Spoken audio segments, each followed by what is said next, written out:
Karibu sana, tunafurahi kwa kuwa umechagua UTV. Asante kwa kuchagua Azam TV na kuendelea kuwa mwanafamilia wa Hello Weekend. Asante kwa kuendelea kuwa nasi kwa siku nyingine tena, siku ya 27 ya mwezi wa 9, September to remember, ndivyo ambavyo tunaiaga hivyo, na tunakukaribisha hapa ndani ya Hello Weekend kwenye kikao chetu cha familia. Bila shaka pote tunapotazama wewe ni buheri wa afya. Mimi naitwa Meryl Simba na mwenzangu ni nami naitwa David Wakarungi, sehemu ya wadau katika kikao cha Nzengo siku ya leo. Karibu sana, tunayo mengi ya kujadiliana na kujifunza kwa pamoja, tukifahamu kwamba hiyo ndiyo jamii ya waungwana. Waungwana wanajadiliana mambo yao, wanakosoana, wanarekebishana, wanapongezana, wanasonga mbele. Waungwana wanuni kwa mashavu, wananuna moyoni. Ila kwenye kikao ndo unatoa nyongo, sasa kila kitu kinaenda sawa. Umeshawasikia msemo unaosema ubinadamu kazi? Bora mbuzi tu unywe mchuzi. Ni kweli ubinadamu ni kazi, kwa sababu ndio bwana kuna tofauti ya binadamu na mnyama. Kuna matendo ambayo binadamu akifanya watu wanasema mbona matendo ya mnyama, kwa sababu ni kweli ubinadamu kazi. Ubinadamu una kanuni zake, kama ilivyo kanuni za hesabu, basi ndivyo kanuni za ubinadamu kwenye maisha zilivyo vivyo hivyo. Na hizo kanuni inabidi tuzifuate ili tuendelee kuishi kwa amani na tuendelee kuishi kwa kupendana, kwa kushirikiana na kuendeleza ubinadamu wetu ambao Mwenyezi Mungu ametutunikia sisi kuwa binadamu. Yaani wewe kuwa binadamu, haukuwa pundamilia, haukuwa swala. Hiyo ni tunu ambayo Mwenyezi Mungu amekutunukia. Sasa tunatakiwa tuendelee kuiishi hiyo tunu ya ubinadamu. Ndicho ambacho tutafakari siku hii ya leo, hasa tukiangalia ubinadamu pale zinapotokea ajali, pale yanapotokea majanga. Jamani, ubinadamu tumeupeleka wapi? Ni jambo la kusikitisha. Sasa hivi tumeshuhudia yanapotokea majanga, zinapotokea ajali, unapotokea moto kwenye masoko, tumekuwa tukiona watu wanatumia fursa, wanachukua vitu wanaondoka. Ikitokea ajali anaangalia tu hii ni gari ya aina gani, kuna pochi gani, kuna marehemu anavuliwa saa, anavuliwa hadi hereni. Watu wanaondoka navyo. Mbona kama huyu alikuwa na fedha kidogo, wanaondoka navyo. Jamani, tunaulizana ubinadamu tunakuwa tumeuweka wapi? Ndicho tunachokiangalia kwa siku hii ya leo, na tumeamua kutafakari hili Wakarungi kwa sababu tunakumbuka kwamba hivi karibuni moja ya ajali ambayo itukumbusha tuendelee kujiuliza ubinadamu inaelekea wapi, na ni ajali ambayo imegusa Watanzania wengi, ni ajali ambayo ilitupitisha katika majonzi makubwa, kwa sababu ni ajali ambayo ilichukua maisha ya wanafamilia wengi wa familia moja, watu wengi wa familia moja. Na hii ajali ilimhusu mama yetu, mkuu wa shule ya sekondari ya Kisutu David, ambaye Bi Sofia Makange, ambaye aliondokewa na wapendwa wake 5 waliopoteza maisha katika ajali ya gari. Tukiwa tunaendelea kumpa pole, tukiwa tunaendelea kuhuzunika naye, lakini katikati ya tukio hili kuna swala ambalo lilitokea likatufanya turudi nyuma kumbe watu wema bado wapo. Na kama tulifikia hatua kujiuliza hivyo, maana yake kuna wale ambao tayari tunafahamu walishapoteza ubinadamu. Katika ajali hii ya Sofia kupoteza hawa wapendwa wake, kuna kijana anaitwa Miraji Ramadhani. Huyu mkazi wa Kiwangwa Chalinze mkoani Pwani, ndiye alikuwa shuhuda wa kwanza kufika katika eneo la ajali. Lakini licha kwamba aliwasaidia hawa ndugu zetu kwa hali na mali, lakini pia alihakikisha mali zao zimehifadhiwa vizuri, ambazo zilikuwepo ndani ya gari. Sasa watu wengi guswa na tukio hili kwamba inabidi yapongezwe, lakini nasi Hello Weekend tukasema tunahitaji kupata wakina Miraji Ramadhani wengi sana katika nchi yetu, na huenda wakiwa wengi sana tutaendelea kuokoa maisha ya watu na tutaendelea kuendeleza ubinadamu wetu. Na ndio maana tunaliangalia hili siku hii ya leo. Punde tu baada ya kuwatambulisha wageni wetu, tutapata nafasi kidogo ya kumsikia Miraji alivyofanya mahojiano na Mwananchi Digital. Alafu kwa wewe ambaye hukuwa umepata nafasi ya kumuona, utapata nafasi ya kumuona. Basi hapa studio, wewe ndiye mwenyeji nambari 1, nambari yako ni 0763809770. Kwa njia ya WhatsApp unaweza kushirikiana na sisi kwa kutumia ujumbe. Tuzungumzie ubinadamu katika mazingira ya ajali na majanga. Kwa nini watu huondokewa na ubinadamu wakati wengine wanapambana kuokoa maisha yao, wengine ubinadamu unawatoka na kuendelea kuchukua mali na vitu vingine kama hivyo. Tuwatambulishe wageni wetu tuliopo nao hapa studio, David. Asante Mercy kwa utangulizi wako huo mzuri, na wageni wetu ambao tupo nao siku ya leo, tupo na Inspector Dina Moss. Huyu ni anatokea dawati la elimu trafiki makao makuu. Karibu sana Inspector. Ndio, lakini tunaye pia Nasoro Kitunda. Huyu ni mtaalamu wa sosiolojia na mwadhiri msaidizi kutokea Chuo Kikuu cha Dar es Salaam.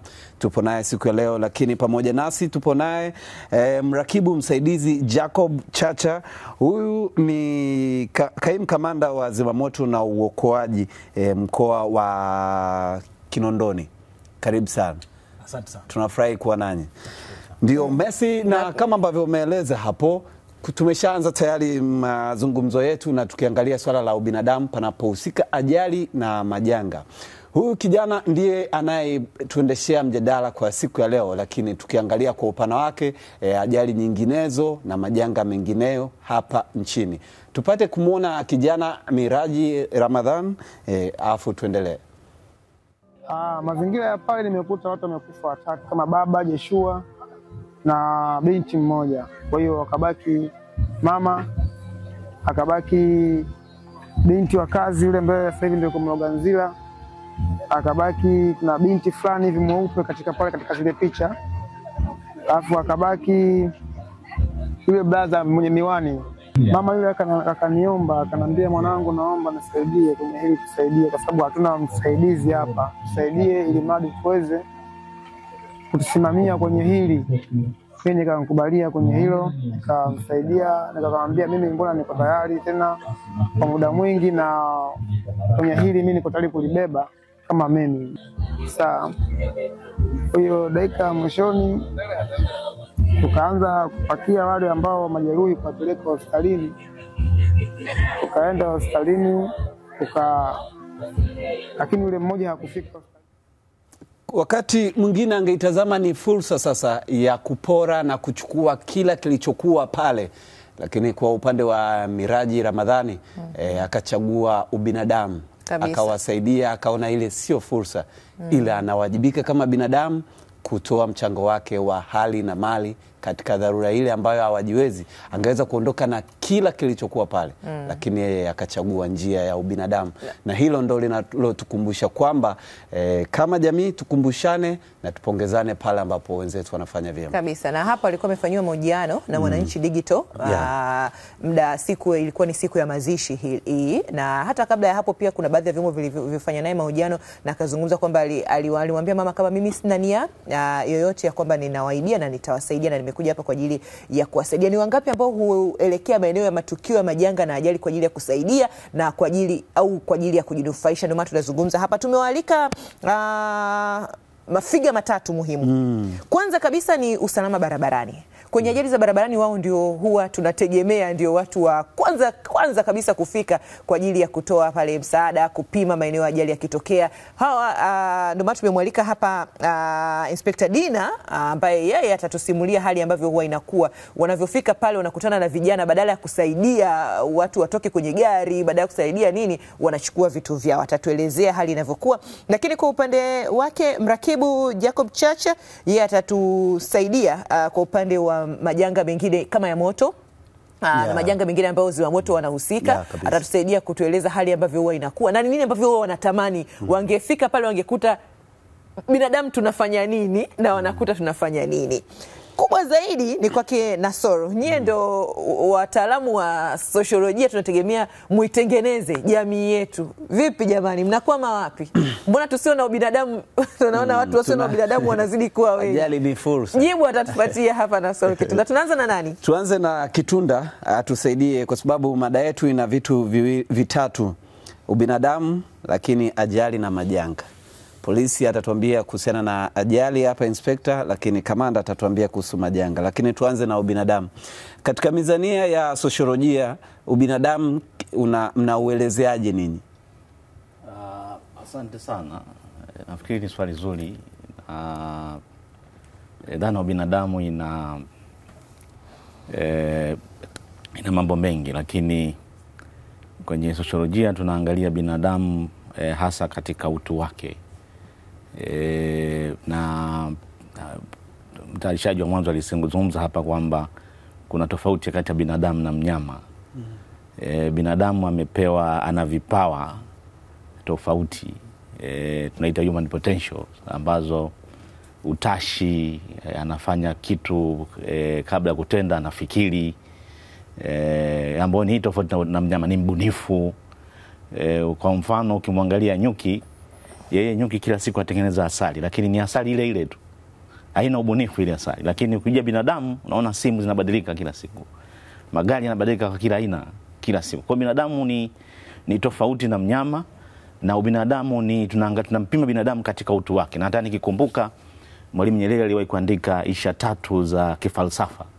Moja ya insha Mwalimu alijaribu kuelezea ubinadamu,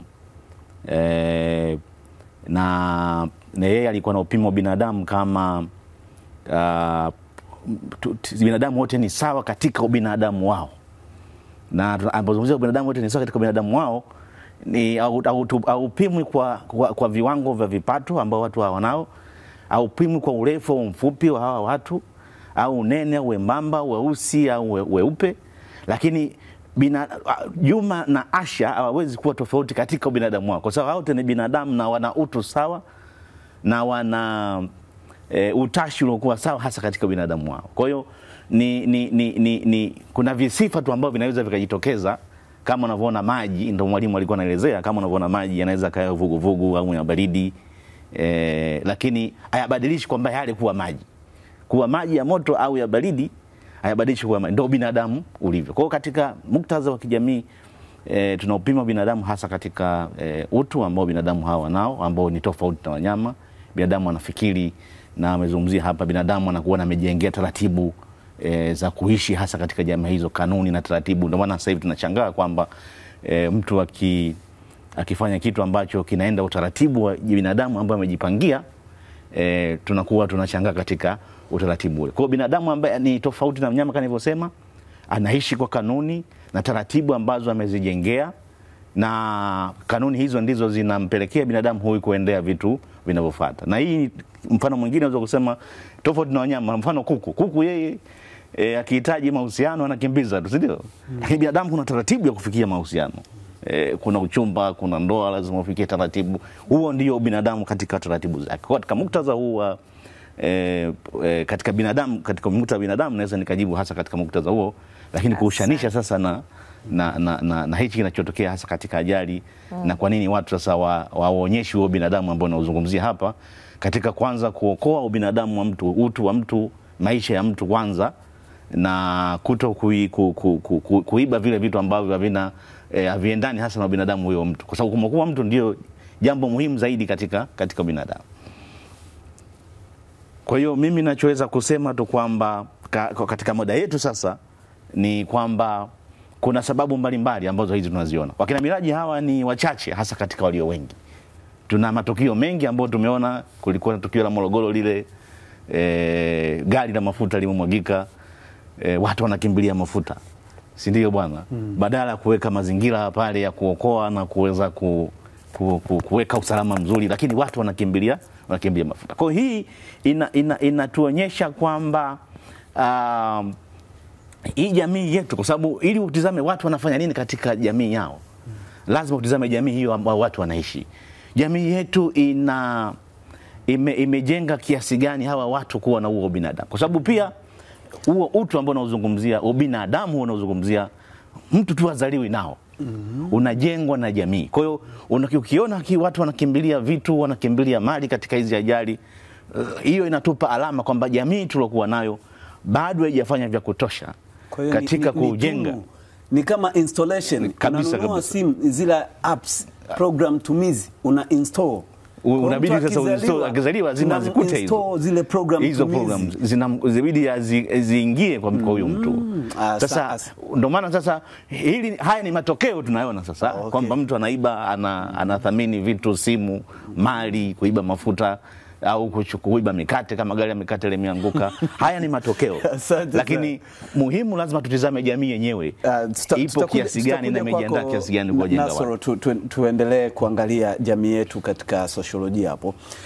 Inspector Dina, utuambie ajali ni nini? Kwa sababu kuna mtu anaweza imetokea ajali, lakini ajali mnakuwa mnamaanisha nini? Kama polisi anakuja anatoa report kumetokea ajali. Ajali ni nini? Kuna aina za ajali na vitu gani hivyo mnasema ajali? Na asante ndugu mtangazaji. Ajali ni tukio linalotokea la ghafla bila kutarajiwa, lakini ambalo linaleta madhara aidha kwa vyombo vya moto kwa ajali za barabarani au watumiaji wengine wa barabara, au kama ni moto kwenye jengo linakuwa linaleta madhara. Ndio. Na kuna aina za ajali, kuna hizo ajali za barabarani, kuna ajali za moto, na dhani leo tutazungumzia zaidi kuhusu ajali za barabarani. Ya kabisa. Yeah. Ndio. Na kutoka zimamoto, majanga tunamaanisha nini? Tutasema kumetokea majanga makubwa sana, lakini majanga ni nini? Asante ndugu mtangazaji. Tunavyozungumza dhana ya majanga, inaweza ina tafsiri tofauti. Lakini majanga ni tukio lolote ambalo linahitaji msaada wa haraka kuweza kukabiliana nalo wakati linapotokea. Wazungu wenzetu wanaita ni kama serious disruption of the function of the society.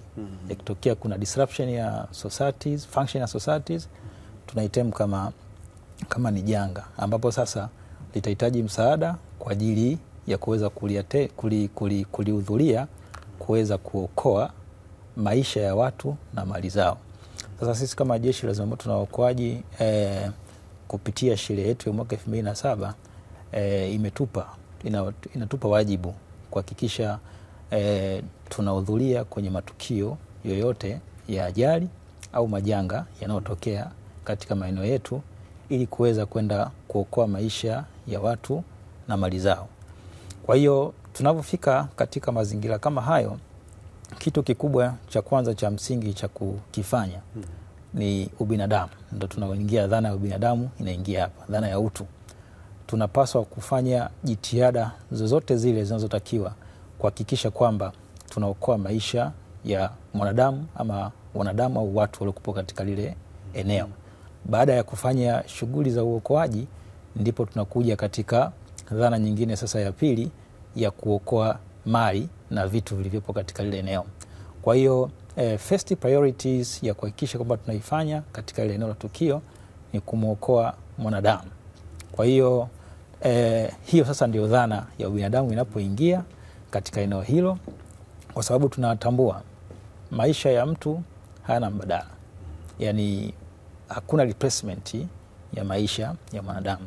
Kwa hiyo ni wajibu wetu kuhakikisha tunafanya kila namna kuweza kuokoa maisha ya watu na mali zao pindi majanga ama dharura mbalimbali zinapotokea. Unajua Messi, hata kwenye jina lao Zimamoto na Uokoaji, yani neno uokoaji, yani kama ni yani kama umesema ubinadamu katika maana nyingine. Na kikubwa zaidi wote wawili hapa ukitaka kuangalia kwa upande wa Inspector Dina na Mrakibu Jacob, hawa wamefundishwa kulinda watu. Yani tayari yani wana mafunzo ya ubinadamu. Yani wao ni binadamu lakini wakaongeza mafunzo ya ubinadamu. Wao kila uhai wa mtu kwanza wamefundishwa hilo. Lakini peke yao hawawezi. Na kabla kufika eneo la tukio tunakuwepo binadamu sisi sasa ambao mafunzo tujayapata. Maana wao ukiwasikia kwenye viapo vyao kila sehemu wao kwanza ni maisha ya raia. Tupo sisi sasa wao ndo raia wenyewe. Na tunakuwa wa kwanza kufika eneo la tukio na mafunzo hatujayapata. Tunawategemea kina Nasor ndo waje watufundishe. Kwanza kabisa tunataka tufahamu pia kutoka kwenu, huwa mnakuwa na picha gani mnapofika maeneo ya majanga? Mtukute sisi tumefanya vitu gani vya ubinadamu? Na kwa upande wako sasa Nasor, umeona hapa tunazungumzia askari wetu tayari wameshapata haya mafunzo. Yaani wenyewe walienda kupata kabisa na darasani na walijaza kabisa, wanajua na point walizokuwa wanaandika. Ila sisi wengine ambao ndo tumezaliwa tu binadamu hatujapata haya mafunzo yoyote. Tunawezaje kuanza kujifunza huu binadamu hadi tukafikia hatua ya kusema ajali au majanga sio fursa? Katika eneo hilo mara nyingi majanga ama dharura zikiwa zimetokea huwa kuna wale bystanders, watu ambao wako katika lile eneo, aidha wameshuhudia ama walikuwa ni waathirika katika yale majanga. Kwa hiyo tunategemea tunapofika katika matukio kama hayo, basi tunapata ushirikiano kutoka kwao. Lakini sometimes wapo baadhi ya wananchi ambao sio waaminifu. Sasa sijui kutokana na malezi au ni kitu gani. Na Nasoro ndo atujibia hapo, wanatoka wapi hao watu?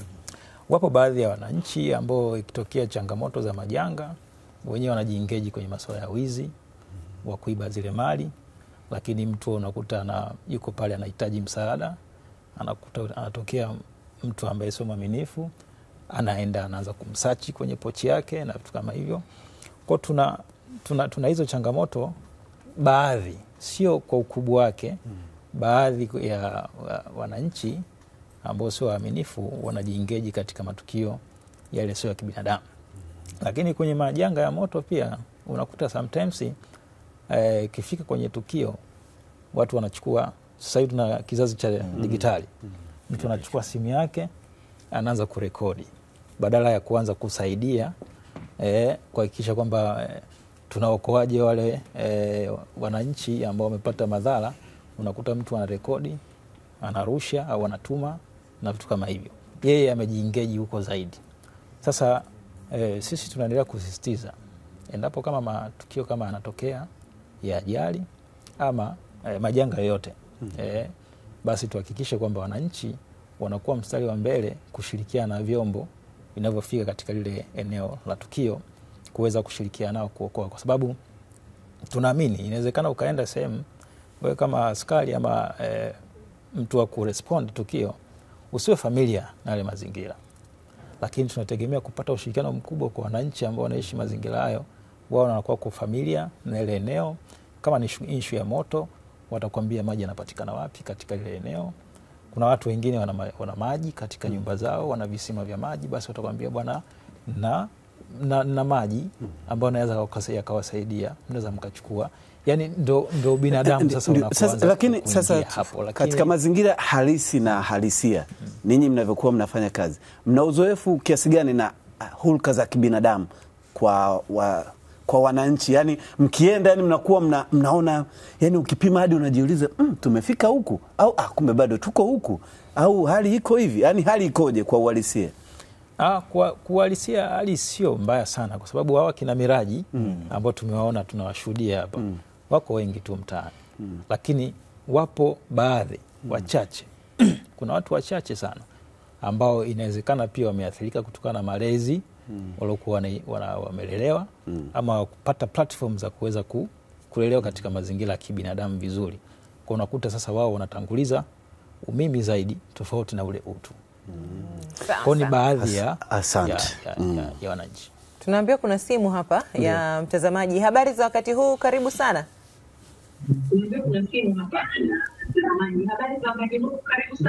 Habari ni nzuri. Naomba tusaidie kupunguza sauti ya TV yako. Punguza sauti ili tuweze kusikilizana vizuri hapa. Na utueleze unaitwa nani, unatokea wapi, na utupe mchango wako katika eneo hili tunaloangalia siku ya leo juu ya ubinadamu pale zinapotokea mazingira ya ajali pamoja na majanga. Bila shaka umeshapunguza sauti ya runinga yako. Tueleze unaitwa nani, kutokea wapi? Naitwa Antoni kutoka Bagamoyo, Pwani. Katika ajali, ndio kwa ajali inapotokea ndikiwa tuwe tuna ushirikiano mmoja. Ajali inapotokea, kwanza tuweze kusaidia yule aliyepata ajali na si kukimbilia mali zake na kuiba. Unaona, kitu kama hivyo ndikuwa tutoe ushirikiano katika Antoni, mwahi kushuhudia ajali ama kufika katika eneo kumetokea majanga na vitu kama hivyo? Na kama umewahi, uliona nini hasa kwenye swala la ubinadamu? Nishawahi kufika. Kuna ajali ilitokeaga majuzi hapo. Ajali ilipotokea, watu walitokimbilia, walianza kwanza kuiba, wengine wakaanza kusaidiwa. Umeona, wengine wanaomba msaada, wengine wanatoa msaada. wengine wanaiba vitu, baadhi wanaenda afu ndo wanarudi katika kutoa huo msaada. Ndio hao waliokuwa wanaiba, yani walikuwa labda wanaonekana ni watu wana akili timamu, ama ni labda mtu anaweza kusema lakini wale labda ni wanatumia vile samani wavuta bangi, ama ni watu kabisa wamevaa vizuri, unamuona kabisa huyu ni mtu anajielewa, pengine ana familia, au walikuwa ni watu wanaonekana vipi? Ndio, ni watu wazima kabisa, wana akili timamu. Sema ndio hivyo, tamaa. Unajua binadamu tumeambiwa na tamaa. Umeona? Nimemwelewa hapo waliposema kwamba ajali za barabarani ikiwa epukana nazo katika kupata sheria za barabarani. Asante sana Anthony kwa mchango wako kutoka Bagamoyo, Pwani. Asante sana. Tunaendelea hapa. Nasikia komesi wanaoiba sio kwamba wanakuwa wametumia vilevi. Makedawa kwambii ni mateja. Tukubalie sio mateja. Sawa, Nasoro. Wanatoka wapi hawa? Ndio hiyo mwanzo nimezungumzia jamii.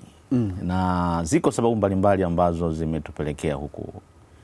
Kutoka nilivyosema kwamba dhana hii ya ubinadamu, mtu kuheshimu watu, kuheshimu utu inajengwa. Na hata ukikumbuka wakati tunapata uhuru, chama cha TANU kilijaribu, ukisoma zile hadi 10 za wanatano, moja hadi ilikuwa inasema binadamu wote ni sawa na Afrika ni ndugu zangu. Yani inajenga kwamba kuheshimu mtu, kuheshimu watu, kuheshimu watu hawa bila kuangalia nyadhifa zao, bila kuangalia nafasi zao walizokuwa nazo na vipato vyao. Sasa tumekwenda hapa katikati, hiyo ngazi ya Azimio la Arusha imetupandisha juu kama tukaipiga teke hivi. Sasa tupo katika mfumo wa jamii ambao mimi nauita mfumo wa jamii wa kuuza na kununua, commodity relations. Ni mfumo wa uchumi wa kibepari ambao vitu vinapewa thamani kubwa zaidi kuliko maisha ya watu.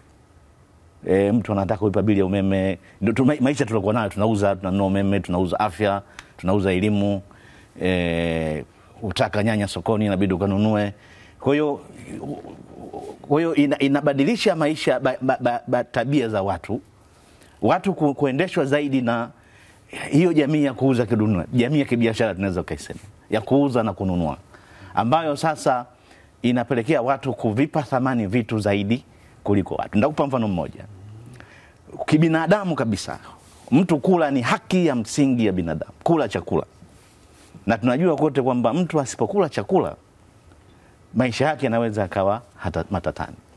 Lakini katika mfumo wa uchumi tuliokuwa nao, fedha imekuwa ina thamani kubwa kuliko chakula.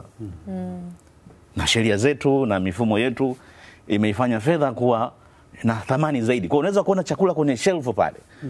Au chakula kwenye hoteli unakiona kabisa na njaa inauma, na ndio binadamu. Lakini inahitaji pesa ili upate chakula, ambacho chakula ni sehemu ya huyo binadamu. Kwa hiyo hiyo ni moja ya sababu kwamba jamii tuliokuwa nayo na mfumo wa jamii ambao tunauchagua unarudisha nyuma hasa watu kuheshimu binadamu, watu kuthamini watu wengine, watu kuthamini maisha ya watu wengine. Na ndicho ambacho unakiona hasa katika ajali hizi ambazo watu wanazitokea. Kwa sababu watu wanaangalia zaidi thamani ya cheni, thamani ya simu, thamani ya wallet na fedha ambazo zitapatikana pale. Anaanza kufanya hivyo kwa sababu jamii anayoishi na makimbizano ya jamii hiyo imekuwa ni sehemu ya mambo hayo. Kwa hiyo hii pia nayo ni muhimu hasa kutizama, kulaumu tu wale watu ambao wanafanya vile, lakini kama nilivyosema mwanzo, lazima tutazame jamii, aina jamii tuliokuwa nayo, na jamii tuliokuwa nayo inaheshimu vipi huo binadamu wa watu. Umejenga mifumo ipi ya msingi ya kuweza watu kuheshimu huo utu binadamu. Naweza nikatolea mfano mwingine hasa katika maeneo ya kama afya, kwamba ni haki ya msingi kibinadamu mtu kupata afya, lakini tumeweka kikwazo hapo cha fedha. Ili mtu atibiwe lazima atoe fedha ya kupata matibabu. Na muda mwingine unaona kabisa ubinadamu wa mtu unadhalilika kwa sababu ana fedha. Anakosa elimu, anakosa afya, kwa hiyo anakosa sehemu pa kulala. Na kumekuwa na hiyo hoja kwamba unakuta mjini kuna majengo marefu lakini kuna watu wanalala nje. lakini kinachothaminiwa pale zaidi ni pesa, faida. Kwa hiyo tupo katika jamii hiyo ya kutengeneza faida, jamii hiyo ya kukimbizana haya maisha ambayo tumeyatengeneza. Kwa hiyo kama tunataka pia kupunguza eneo hili na watu kuheshimu binadamu huo, lazima tutizame hasa kwa mifumo yetu hii ya ambayo nasema kwamba tusifanye hivi vitu kuwa biashara, ili watu kuheshimu binadamu, watu kuthaminiana wao kwa wao. Lakini pia eneo jingine tunaweza tukasema ni tofauti ya walionacho na wasiokuwa nacho. Hili eneo muhimu sana hasa katika mifumo yetu ya kiuchumi. Unapotengeneza kuwa na gap kubwa hilo, watu muda mwingine wanashindwa kuthamini kinachoitwa binadamu. Kwa anaona cheni anabidi achukue kwanza cheni kabla ya kumwokoa huyo mtu, ili aweze pia kupambana na hayo maisha ambayo yanamkimbiza katika hali ya kila siku. Kwa hiyo pia hii gap lilokuwa watu walionacho na wasiokuwa nacho ni eneo muhimu pia ambalo mamlaka zetu inapaswa kulitizama.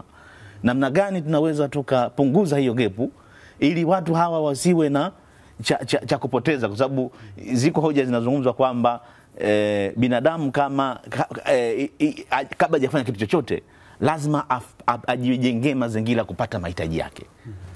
Kabla hajafanya kitu chochote, kabla hajaanza kufikiri, binadamu lazima aanze kupata mahitaji yake. Na akishindwa kupata hayo mahitaji yake, nazungumzia chakula, maradhi, makazi, na mahitaji yamekuwa kiongezeka. Kama atashindwa kuyapata hayo, binadamu anaweza kufanya chochote ili aweze kuhakikisha kwamba anapata hayo mahitaji yake. Nazungumzia chakula, maradhi, hayo mahitaji ya msingi ambayo anapaswa kuyapata. Kwa hiyo lazima pia tuhakikishe kwamba hivyo vitu vyote vinaambatana na hiyo dhana ya binadamu. Binadamu akipata hayo, anaweza akafikiri vizuri, anaweza akatenda vizuri, hasa katika jamii tulizokuwa nazo. Lakini sababu nyingine ndio tunaweza kukaja sababu nyingine hizi ambazo hatuwezi kuziepuka, sababu za malezi ambazo tunazungumza hapa, namna jamii zetu zilivyojenga maadili katika jamii zetu. Jamii yetu ina maadili kiasi gani? Kwa sababu kana mzungumzia mtu akiangalia juu huko kukoje, kuna maadili kiasi gani? Huyu mtu wa kawaida chini huko anaona huko juu mbona kuna matatizo, na mimi bwana hapa lazima nichukue changu mapema niondoke hapa. Kwa hiyo jamii yetu ina maadili kiasi gani ya kuhakikisha hawa mtu mmoja mmoja pia katika jamii kuwa na huo utamaduni ya kuheshimu haya maadili, kuwa na utamaduni huo wa kuwa na haya maadili. Kwa mfano mzuri naweza kusema mtu anaajiriwa kazini, alafu anastaafu, huyu babake alikuwa waziri bwana, lakini anaangalia maisha yake, babake alikuwa waziri bwana. Kwa jamii yenyewe inaona kwamba ulipata fursa lakini kuitumia. Mbona hujitumia fursa bwana? Kwa hiyo Nasoro una katika picha pana tunaweza tukawa tunawasahau watu ambao ikitokea ajali wanaiba, lakini ile hali kuna sehemu hakujatokea ajali ila watu wameiba kabisa. Yaani mtu jamani, hii si paswa ijengwe hospitali, lakini watu watakuwa kama binadamu imejengwa kwa bilioni 400. Lakini watu unakuta wamefuja. Kwa hiyo hizo sababu za kifamilia, za kimaadili katika jamii yetu, namna tunavyojenga maadili. Asante, tumemsahau Inspector Dina. Inspector Dina, katika ajali hali ikoje? Yaani kwa ajali si sawa na majanga ya moto. Hizi bahati mbaya zinatokea mara nyingi sana. Lakini hali ikoje katika tathmini yenu huko mnavyoona tunapohusika ajali na ubinadamu? Okay, unajua ajali inavyotokea mara nyingi askari wanakuwa mbali kidogo. Wanaweza kuwa mbali kidogo wakawa karibu. Kwa hiyo ni jukumu la wale raia wema, mara nyingi tunapata taarifa kutoka kwao kwamba hapa sehemu fulani kuna tukio la ajali. Kwa hiyo sisi kama jeshi la polisi tunajitahidi kufika haraka pale kwa ajili ya kuokoa maisha ya wale wahanga, lakini pia kulinda mali zao. Tunapofika kwenye eneo la tukio tunaweza kukuta wazawa pale labda wameshafika au wapita njia wameshafika, lakini tukishafika sasa ndio tunadhibiti ile hali ambayo tunaikuta pale. Kwanza tunaangalia kuokoa maisha ya yule muhanga, lakini tukishamaliza hivyo pia tunalinda zile mali jinsi zilivyo kutokana na jinsi ambavyo tumepata habari za tukio. Kuna watu wachache ambao kweli wana hizo tabia za udokozi, lakini kuna watu wema pia ambao wanakuwa na nia njema ya wale majeruhi kusaidia. Sasa wewe kama mlinzi wa amani umefika pale na jukumu lako ni kulinda raia na mali zake, inabidi sasa uangalie tabia za wale watu, lakini pia kuna watu wengine wanaweza kafika pale wakatengeneza madhara zaidi katika uokoaji kwa sababu hawana ile elimu uokoaji, lakini pia wakatengeneza madhara zaidi katika lile eneo la tukio kwa sababu hawana elimu juu ya yale mazingira. Kwa hiyo tunavyofika ndo tunajitahidi kufanya hayo mambo, lakini pia kama alivyozungumza mtangulizi, katika kizazi tunachoishi sasa yamejitokeza hayo matukio ya kupora mali za wahanga, lakini pia kuna wengine wanafikia hatua hata ya kuwamalizia wale wahanga ili wajinufaishe. Kwa hiyo tunapo mtu anaona baada anapumua anaamua labda kummaliza, na haya ni ukosefu wa malazi. Lakini tujue kabisa kwamba unavyofika kwenye tukio la wahanga na ukachukua mali za wahanga ni uhalifu kama uhalifu mwingine. Unavoiba au unavochukua kitu cha mtu bila ridhaa yake ni uhalifu. Na tujue kabisa kwamba unaweza kaiba hata simu ambayo pia inaweza kukamatisha. Kwa hiyo ni vizuri ya kwamba kila mtu kwa nafasi yake afikirie ubinadamu na utu zaidi kuliko hilo ambalo linajitokeza. Na wanavofika kwenye eneo la tukio, kama hajui chochote cha kufanya ili asisababishe madhara, akae tu pembeni kuangalia. Na sisi kama jeshi la polisi tunahakikisha kwamba uhalifu hautokei, kwa sababu sheria inakataza uhalifu, lakini pia vitabu vya Mungu vinakataza uhalifu. Kwa hiyo tunajaribu au tumejitahidi kuweka askari kata katika kila kata ya Tanzania kwa ajili ya kutoa elimu juu ya uhalifu na madhara ya uhalifu, lakini pia juu ya malezi, kwa sababu tunaona kwamba watu wengi sasa hivi kutokana na teknolojia wanahangaika zaidi kutunza kuliko kulea. Kwa hiyo anahakikisha kwamba naenda kutafuta kwa ajili ya kutunza, lakini si kukaa na mtoto kumjengea kwamba kuchukua kitu cha mtu ni dhambi, kuchukua kitu cha mtu si vizuri, ni laana. Kwa sababu kuna wakati mwingine kuna matendo tunayatumikia sisi, kumbe ni makosa yalifanywa na vizazi vilivyopita, mababu zetu. Kwa hiyo kwamba ukichukua kitu cha mtu bila ridhaa yake ni makosa. Lakini pia turudi kwenye utamaduni wa Kitanzania wa kuthaminiana, ya kwamba kila mtu athamini maisha ya mtu mwingine na kila mtu athamini utu wa mtu mwingine. Tunaona kwamba hivi vitendo vimekemewa na vimepungua. Watu walikuwa nafika kwenye tukio la ajali wanaanza kupiga pia picha ile miili ya marehemu, kitu ambacho kilikemewa, na tunaona kwamba jeshi la polisi limekemea na hivi vitendo vimepungua. Kwa hiyo tujitahidi kuwa na hofu ya Mungu, na wazazi kama wazazi tuhimize watoto wetu kuwalea katika njia ipasavyo, kwamba uaminifu uwe ni kitendo cha lazima kwako, lakini pia kumthamini mtu mwingine kiwe pia ni kitendo cha lazima kwa mtoto. Lakini pia kwenda kwenye nyumba za ibada ambazo ndio zinafundisha kuhusu kuacha mambo ambayo hayapo katika jamii yetu, na iwe kwa mtoto asichague, iwe ni lazima kwenda katika nyumba za ibada. Na inavyotokea kwenye jamii wale askari kata wanaenda kutoa elimu, basi wananchi wale wenye nafasi wajitahidi kwa wingi kufika pale kupata elimu juu ya madhara ya uhalifu. Ukiiba na matokeo yake yatakuwa nini, utafungwa, utaacha kufanya kazi. Lakini pia tuache kukaa vijiweni kusubiria. Unajua kuna vijiji vingine kwenye hizi highway wanakaa tu wanasikilizia ajali. Vijana hawana kazi. Makutano ya barabara, kuna sema makutano unakutaka, yani watu wanaombea ajali itokee. Wanaombea ajali itokee. Na wanajua pale zinatokea kwa mara nyingi. Kwa hiyo kuna watu ambao wanajiwekeza kwenye zile black spots za kupata ajali, kwamba wanajua tu kwamba hapa ni Mlima Kitonga, ajali zinatokea mara kwa mara. Kwa hiyo wanaacha zile kazi ambazo zitawaingizia kipato halisi wakisikilizia ajali, kitu ambacho ni kibaya sana. Kwa hiyo watu wanaacha kufanya kazi, wanafikiria kwenda kufanya uhalifu. Na utakuta huyu mhalifu ambaye anaiba kwenye ajali, hata kule kwenye mtaa wake ni msumbufu, ni mhalifu. Kwa sababu mtu mwema, mimi sidhani kama mtu unaweza kwenda kuchukua kitu cha mtu ukaacha kumpeleka hospitali, alafu ukaenda ile labda ukaenda ukajengea au ukaenda ukampelekea mtoto shule. Matokeo yake ni nini? Mtoto mwenyewe atafeli. Kwa hiyo lazima tujijengee zile tamaduni zetu nzuri ambazo walitujengea wazee wetu. Na tujitahidi sana katika malezi zaidi kuliko kujitahidi katika kutunza. Asante sana. Messi naanza kama mtu chanzo cha mapato umeandika ajali. Yaani ndio hivyo. Yaani kama ni shule anafeli, kama umeenda kulima mazao yanakauka. Tumeambiwa kwamba kuna simu.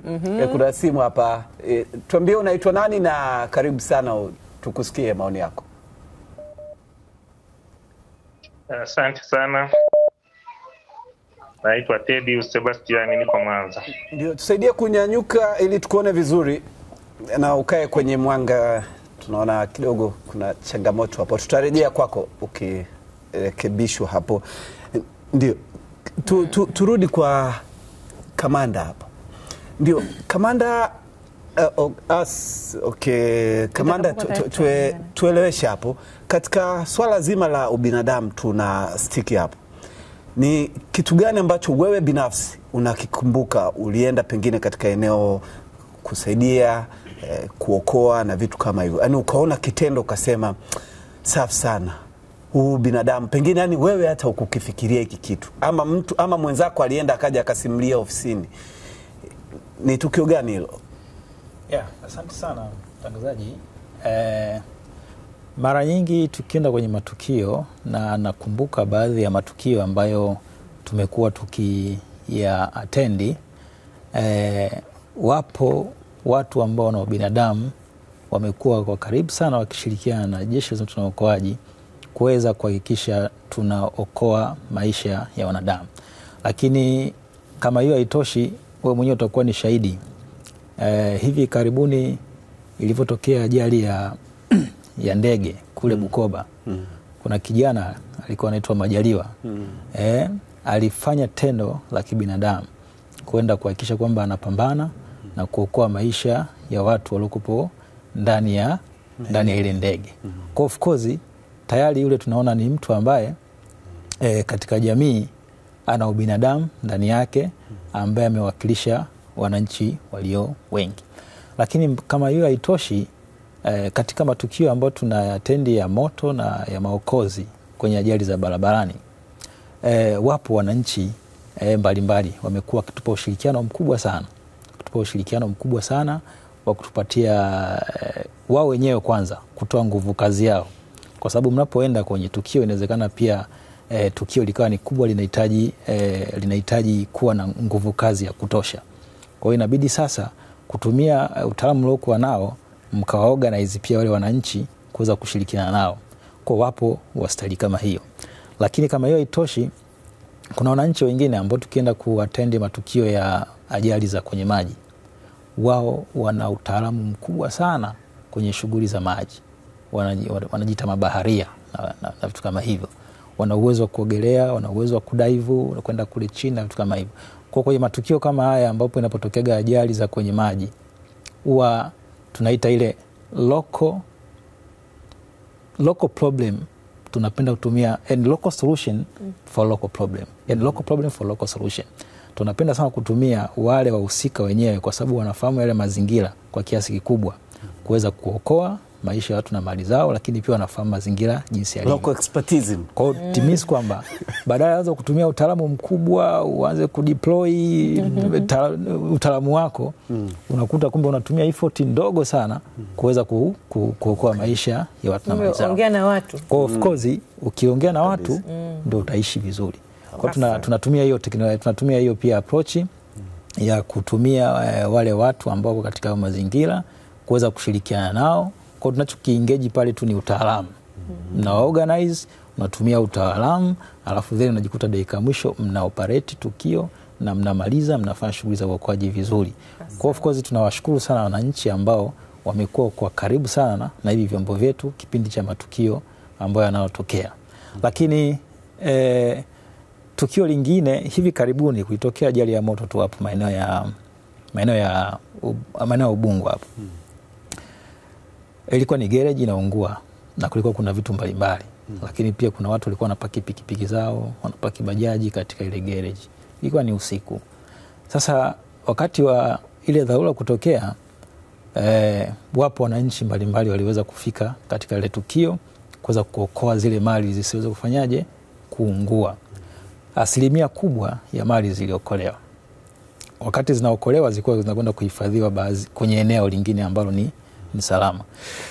Sasa wakati tunaokoa zile pikipiki, wapo ambao ndo tunasema hao ambao hawana malezi mazuri, ambao hawana binadamu, waliiba pikipiki pale mbili.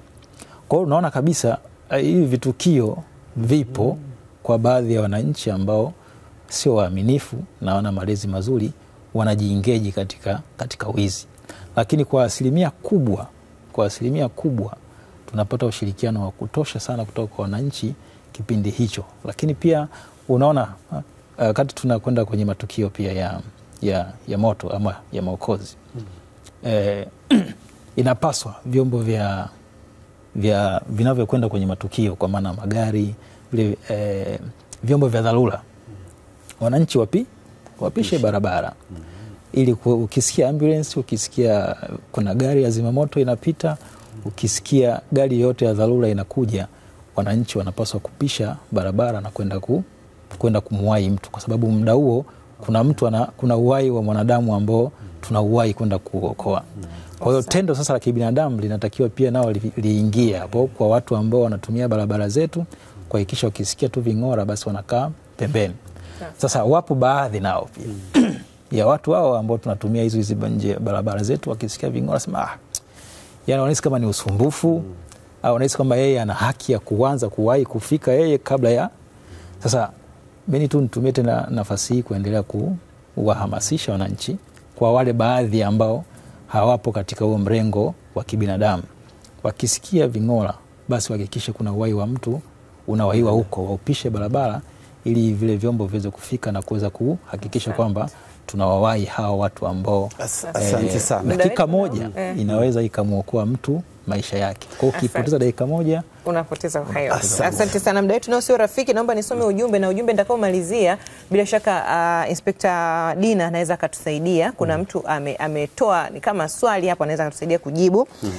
Nitasoma ujumbe tu wa watu wachache, muda wetu umeenda sana. Anasema anaitwa Mtakatifu John wa Moro Town, anasema Mungu awabariki wote wanaojitolea kuwaokoa na kuwasaidia wahanga wa majanga, na wapo hello weekend mbarikiwe. Asante.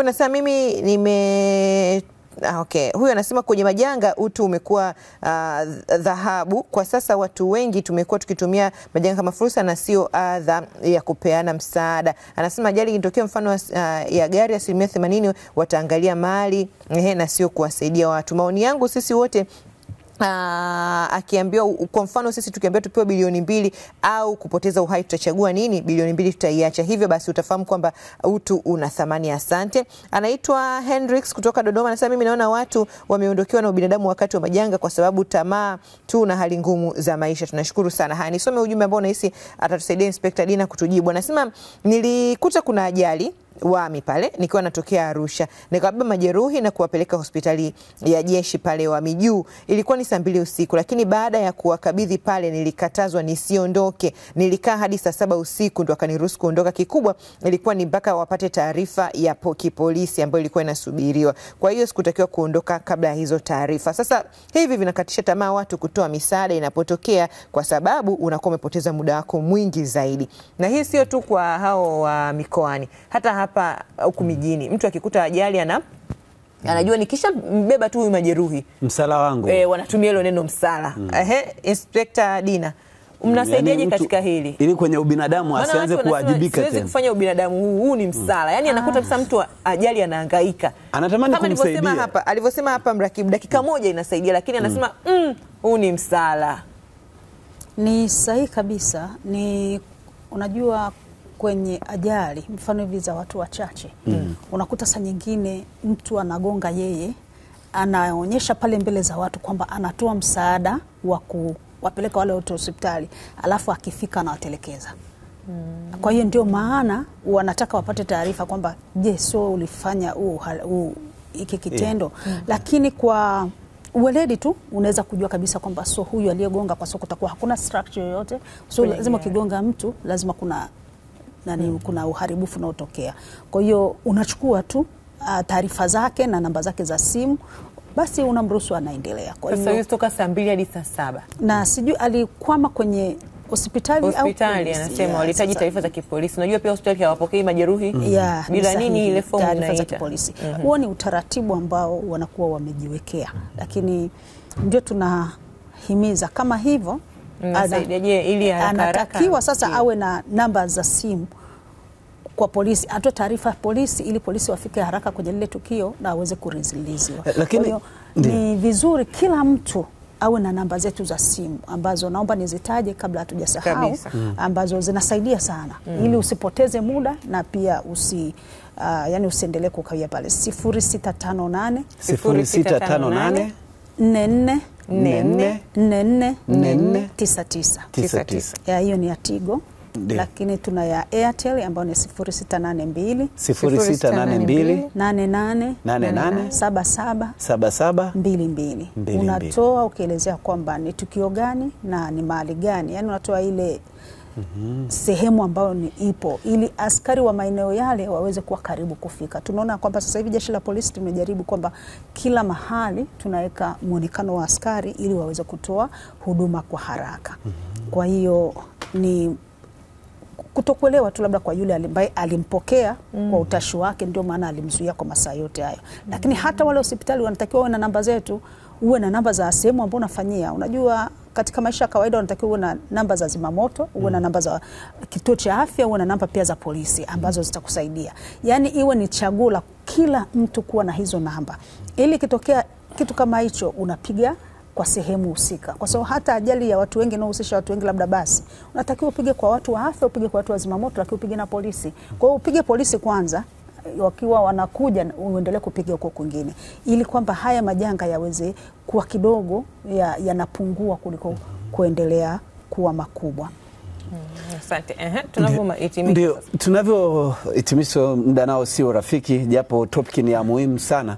Ndio Kitunda, mtu anawezaje kujifunza yeye mwenyewe kuona anawajibika inapotokea ajali, aone kabisa hii sio fursa, au ikitokea majanga hii sio fursa kwa upande wake, bali ni sehemu ya yeye kuwajibika? So vipi angekuwa yeye ndo sehemu ya hiyo ajali, alafu anaona mtu anakuja kummalizia au anamuibia, wakati muda huo yeye anahitaji msaada? Nafikiri kama nimesema, ndo inabidi jamii yenyewe ijenge na mifumo hiyo iko za kujenga. Mtu hajalelewa hivyo, sasa yeye binafsi anawezaje kujitwist, kujiboost? Na ashakuwa mtu mzima, hajapata hiyo bahati. Sasa inakuwa ni changamoto. Inawezekana mtu, ndio nasema pia mifumo inahitaji kuweza kubadilisha watu, kuhamasisha, kama tunasema hapo, hamasishaji, kuona hizi process za polisi ni process za kawaida. Kwa sababu kama tunasema polisi hapa, ni kweli kwamba kuna mtu fulani aligonga mtoto akampeleka hospitali, kamgonga na gari, baada ya pale kamtelekeza akimbia. Kwa hiyo kuna haja ya uhamasishaji huo, kwamba kuona hizi process ni za kawaida. Kwa ndugu zetu polisi wanapaswa kuweza kuhamasisha zaidi, na lakini mifumo yetu tulikuwa nayo ambayo nilosema lazima iwe na namna ya kurahisisha hizi michakato, ili mtu akiona mtu amepata ajali aone kwamba kuna taratibu hizi zinapaswa kufuatwa na ni taratibu za kawaida. Asiwe alasti, labda asitishwe, hii yote itasaidia watu kuweza kujitokeza, hasa ajali zinapotokea, na kuweza kuokoa watu wengine. Lakini pia katika jamii zetu, kama nilivyosema, malezi yetu ni muhimu, kuweza kuwafundisha watoto, kuwaelekeza watoto kwamba hakuna kitu chochote zaidi ya binadamu. Tunaona nchi nyingine huko, ukiacha simu hivi stendi au sehemu fulani unaikuta, lakini sidhani kama maeneo yetu haya ukiacha simu unaweza ukaikuta. Kwa hiyo nisikia mtu ukiacha tu nilisikia mtu anashukuru na Mwenyezi Mungu kabisa. Kwa hiyo kuna haja hiyo. Kwa hiyo kuna level ya mtu mmoja mmoja katika wajibikaji wa kama raia, kwa sababu kuna wajibu wa raia, lakini pia kuna wajibu wa mifumo tuliokuwa nayo kuhakikisha kwamba. Tunavyomaliza, tusaidie kidogo. Wamegusia tukio la Majaliwa, tuliona jamii ilimpa promotion hadi jeshi la zimamoto likampa promotion. Tunaweza tukawa itakuwa ni sahihi tukisema tutumie matukio haya kuwa tunawapa promotion, tunayaongelea sana ili kutibu huko ambako kuna majeraha na vidonda? Ni sehemu pia ya uhamasishaji, lakini sehemu pia ya kuwafanya watu kuona kwamba kumbe kuna umuhimu wa kusaidia watu wengine kama binadamu, na kuthamini kwanza ubinadamu wa watu. Kwa hiyo hii kumpa kama Majaliwa nafasi ya kazi, maana yake inaweza kuhamasisha watu wengine kwamba kumbe mbali na kufanya binadamu, lakini mamlaka zinatambua michango hawa watu ambao wanafanya shughuli hizi za kuokoa. Asante sana Nasoro. Tunapohitimisha, Mrakibu, dakika moja unasemaje? Okay. Mimi nachotaka natoa rai tu kwa wananchi wote, pindi majanga ya moto ama dharura zozote ambazo hazihusiani na jinai, yani majanga ya moto au dharura yote ambayo haihusiani na jinai, basi watoe taarifa Jeshi la Zimamoto na Uokoaji kupitia namba yetu ya dharura namba 114. Huduma za Jeshi la Zimamoto na Uokoaji ni bure. Huduma za kwenda kuatendi matukio ya uokoaji kwenye ajali ni bure, na huduma za kwenda kushughulika na matukio ya moto na dharura zingine ni bure. Kwa hii yote, ubure huu unatokana na kujali utu na ubinadamu na kutoa matendo ya huruma kwa wananchi wale wanaopata changamoto zote za matukio ya moto na ajali mbalimbali. Asante Inspector, kwa dakika moja unavyomaliza. Asante sana. Kila mwanajamii achukulie uzito masuala yote ya majanga, ya kwamba ana nafasi ya kuokoa zaidi kuliko kuiba, na kila mmoja akishiriki kwenye nafasi yake, basi nadhani ya kwamba tutakuwa na jamii ambayo ni salama na kila kitu kitakuwa sawa. Lakini pia elimu ya uokoaji, elimu ya huduma ya kwanza pamoja na elimu ya uraia inahitajika sana katika ngazi za vijiji ili iweze kusaidia katika swala zima la uokoaji wa wahanga. Asante sana. Asante kwa ambaye ulituma ujumbe wako tukashindwa kuusoma hapa. Tunaomba radhi, muda wetu umekuwa sio rafiki, lakini tunamshukuru sana Nasur Kitunda. Huyu ni mtaalamu wa sosiolojia elimu jamii tuliyekuwepo naye hapa. Tulikuwa na Inspector Dina Mosi kutoka Dawati la elimu trafiki makao makuu, lakini pia sambamba naye tulikuwa na mrakibu msaidizi Jacob Chacha, kaimu kamanda kutoka Jeshi la Zimamoto na Uokoaji mkoa wa Kinondoni. Kizimamoto Kinondoni. Kinondoni ni mkoa. Asante sana kwa nyote ambao mmeshiriki. Bila shaka tumetoka hapa tukiwa na utu na utulivu kabisa. Tunahitimisha hivyo kikao chetu cha familia kwa siku ya leo. Jumamosi ijayo pia tutakuwa na kikao kingine, tutajadili kitu kingine. Endelea tu kusalia na sisi, tutakuwa na wewe hapa hadi saa 4 kamili. Mimi ni Merosi, mwenzangu ni David Wakarungi, na hii ni Hello Weekend.